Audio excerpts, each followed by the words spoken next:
आज हम बात करेंगे प्रिया राजवंश की। 27 मार्च सन 2000 मुंबई के जुहू इलाके में मौजूद एक बंगले में पुलिस पहुंचती है। पुलिस को खबर मिली है कि बाथरूम में फिसलकर गिरने से एक औरत की मौत हो गई है।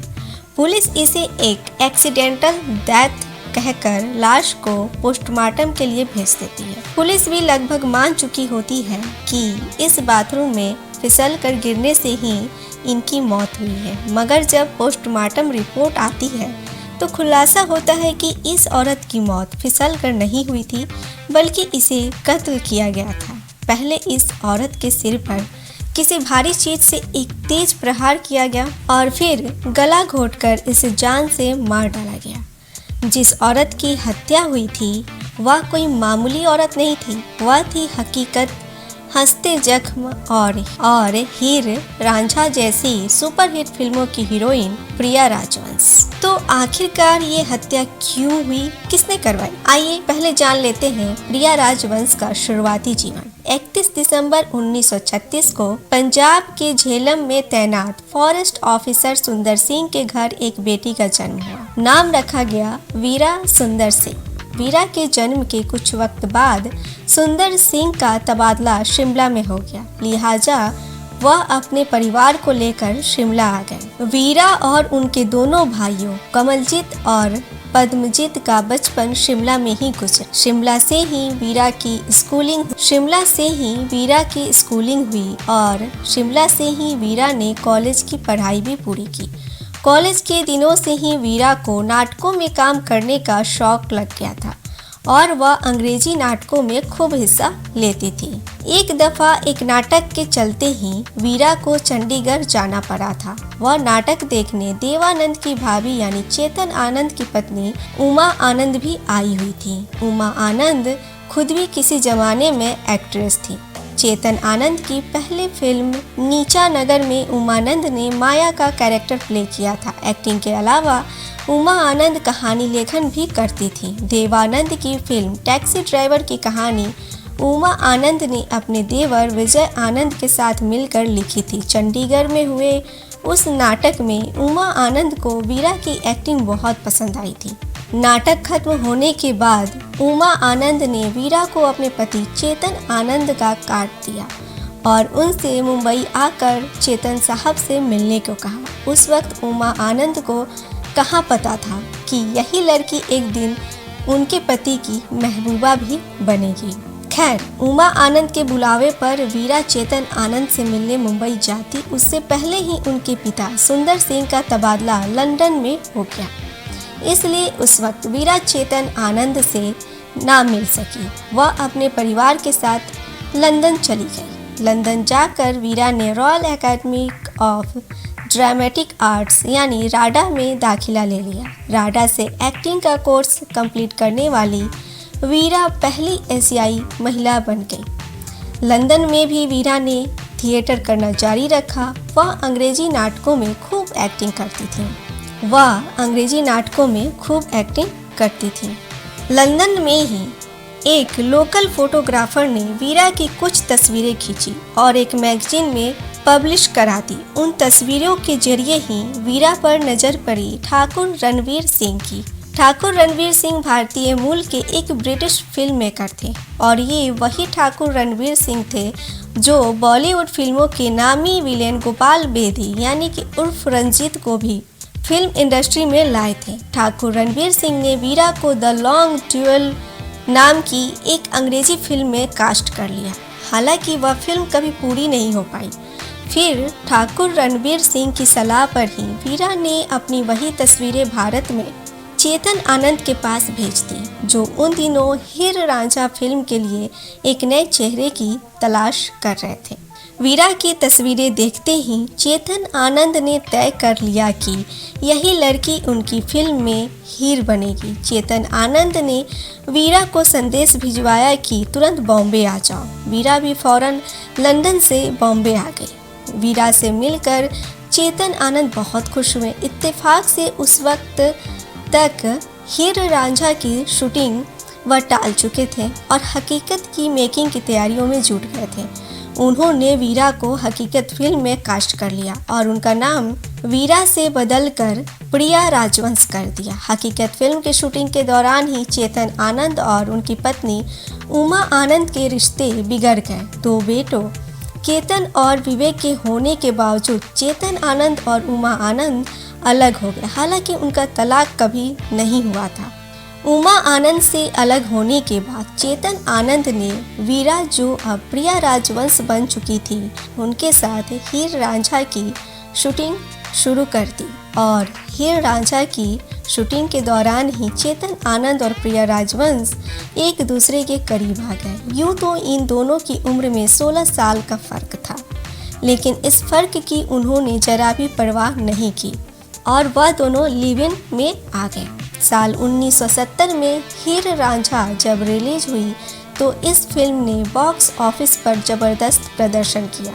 ये फिल्म उस साल की ब्लॉकबस्टर फिल्म बन गई। प्रिया राजवंश के पास फिल्म इंडस्ट्री से ढेरों फिल्मों के ऑफर्स आने लगे। विमल रॉय और राज कपूर जैसे नामी फिल्मकारों ने प्रिया को अपनी फिल्म में कास्ट करने की ख्वाहिश जताई, लेकिन चेतन आनंद नहीं चाहते थे कि प्रिया किसी और डायरेक्टर के साथ काम करे, सो प्रिया ने भी कभी किसी और फिल्म में काम नहीं किया। हीर रांझा के बाद प्रिया ने चेतन आनंद की हिंदुस्तान की कसम, हंसते जख्म, साहिब बहादुर, कुदरत और हाथों की लकीरों में काम किया। चेतन आनंद ने प्रिया को मुंबई में अलग से एक फ्लैट खरीद कर दिया था। हालांकि प्रिया का अधिकतर वक्त जुहू में मौजूद चेतन आनंद के बंगले पर ही गुजरता था।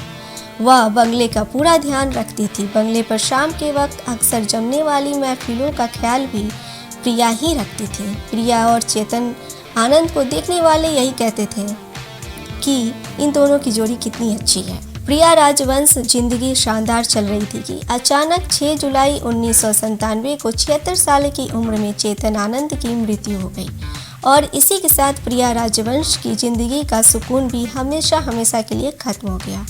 वह एकदम अकेली हो गई। यूं तो उनका खुद का भी एक फ्रेंड सर्कल था, लेकिन चेतन आनंद की कमी कभी पूरी ना हो सकी। प्रिया हर वक्त मन ही मन उदास रहने लगी थी और फिर 27 मार्च सन 2000 को खबर आई कि प्रिया राजवंश की मौत हो गई है। कहा गया कि प्रिया राजवंश चेतन आनंद के बंगले के बाथरूम में फिसलकर गिर गई, जिससे उनके सिर में गहरी चोट लगी और उनकी जान चली गई। कुछ अखबारों ने तो ये भी कहा कि प्रिया राजवंश ने खुदकुशी की है, जबकि कईयों ने दावा किया कि हार्ट अटैक की वजह से प्रिया राजवंश की मृत्यु हुई है।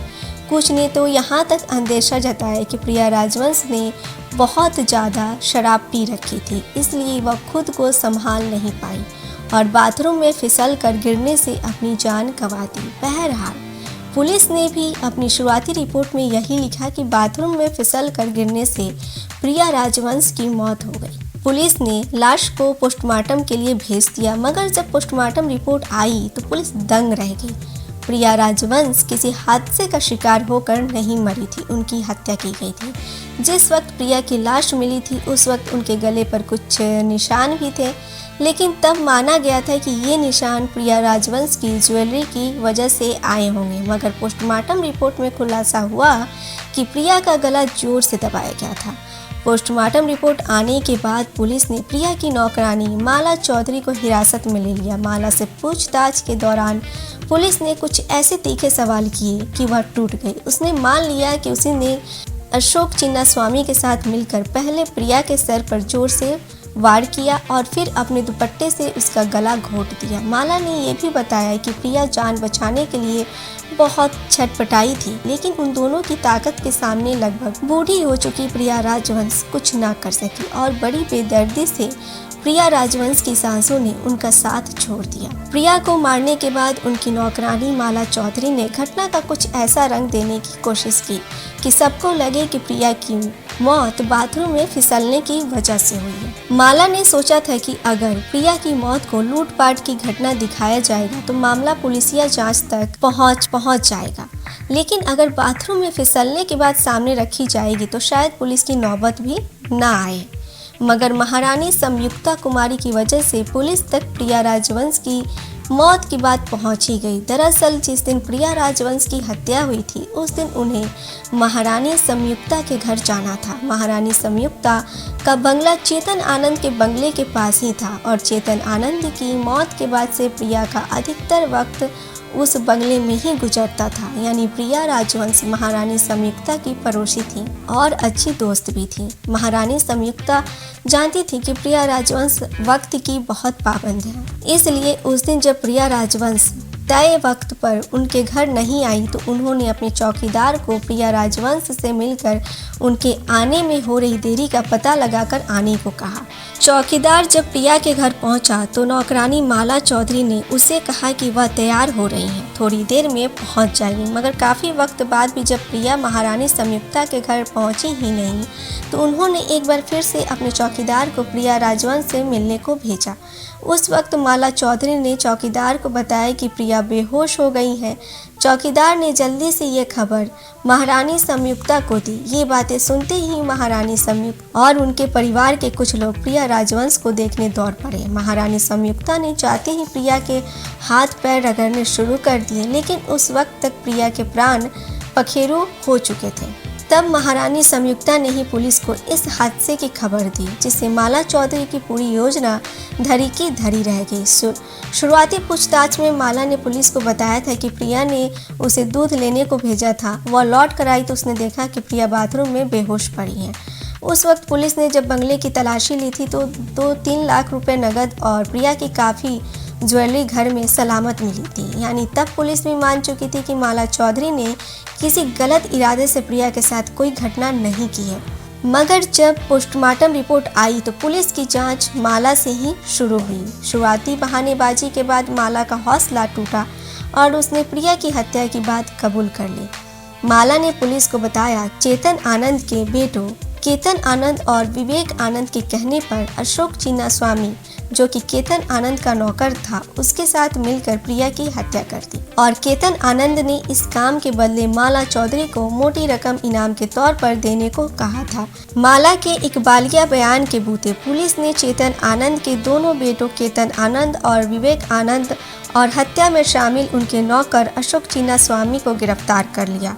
चारों को अदालत में पेश किया गया। उधर 4 अप्रैल सन 2000 को प्रिया राजवंश की डेड बॉडी उनके भाई कंवर सिंह उर्फ कमलजीत सिंह को सौंप दी गई और उसी शाम प्रिया राजवंश का अंतिम संस्कार भी करा दिया गया। फिर लगभग 2 सालों तक इस मामले की सुनवाई अदालत में चली। प्रिया का मुकदमा लड़ रही वकील ने जज से डिमांड की थी कि इन चारों को सजाए मौत दी जानी चाहिए। हालांकि कोर्ट ने चारों को उम्र कैद की सजा सुनाई और चूंकि केतन आनंद और विवेक आनंद दोनों ही उस वक्त जमानत पर बाहर थे तो पुलिस ने सजा का ऐलान होते ही दोनों को फिर से गिरफ्तार कर लिया। जिस वक्त इस केस का फैसला सुनाया जा रहा था उस वक्त प्रिया के भाई कमलजीत सिंह और पद्मजीत सिंह भी लंदन और अमेरिका से भारत आए थे और अदालत के फैसले पर दोनों ने खुशी भी जाहिर की थी। खैर, आप लोगों के जेहन में सवाल उठ रहा होगा कि चेतन आनंद के बेटों केतन और विवेक ने प्रिया राजवंश की हत्या क्यों कराई थी, तो इसका जवाब चेतन आनंद का वही बंगला है जिसमें प्रिया राजवंश की हत्या की गई थी। दरअसल चेतन आनंद मरने से पहले इस बंगले को 3 हिस्सों में बांट कर गए थे। 2 हिस्से अपने दोनों बेटों केतन और विवेक के नाम और 1 हिस्सा अपनी प्रेमिका प्रिया राजवंश के नाम। चूँकि प्रिया राजवंश ने कभी किसी और प्रोड्यूसर की फिल्म में काम नहीं किया था तो वह फाइनेंशियली पूरी तरह से चेतन आनंद पर निर्भर थी। चेतन आनंद की मौत के बाद प्रिया को अपने भविष्य की बहुत फिक्र होने लगी थी। उनके पास इतनी सेविंग्स नहीं थी कि वह अपना जीवन बिना किसी फिक्र के गुजार सके, इसलिए वह चेतन आनंद के बंगले का अपना हिस्सा बेचकर लंदन शिफ्ट होने का प्लान बना रही थी। कहा जाता है कि प्रिया राजवंश ने अपना हिस्सा बेचने की बात एक प्रॉपर्टी डीलर से कर भी रखी थी, लेकिन चूंकि उस वक्त बंगले की सही कीमत नहीं मिल रही थी तो वह एक मुफीद ग्राहक के इंतजार में थी। मगर केतन और विवेक किसी भी सूरत में प्रिया राजवंश को उस बंगले में हिस्सा देने को तैयार नहीं थे। इसलिए जब उन्हें पता चला कि प्रिया राजवंश अपना हिस्सा बेचने की तैयारी कर रही है तो उन्होंने प्रिया राजवंश को रास्ते से हटाने का फैसला कर लिया और फिर नौकरों की मदद से उनकी हत्या करवा दी। हालांकि वह पकड़े गए और उन्हें सजा भी हुई, लेकिन सजा होने के बाद भी दोनों जेल से बाहर हैं। दरअसल जब हत्यारों को उम्र कैद की सजा सुनाई गई तो उन्होंने इस सजा के खिलाफ हाई कोर्ट में अपील कर दी और लगभग 4 महीने बाद यानी नवंबर 2002 को हाई कोर्ट ने 50,000 रुपए के मुचलके पर केतन और विवेक को बेल दे दी। हालांकि उनके देश छोड़ने पर प्रतिबंध लगा दिया गया।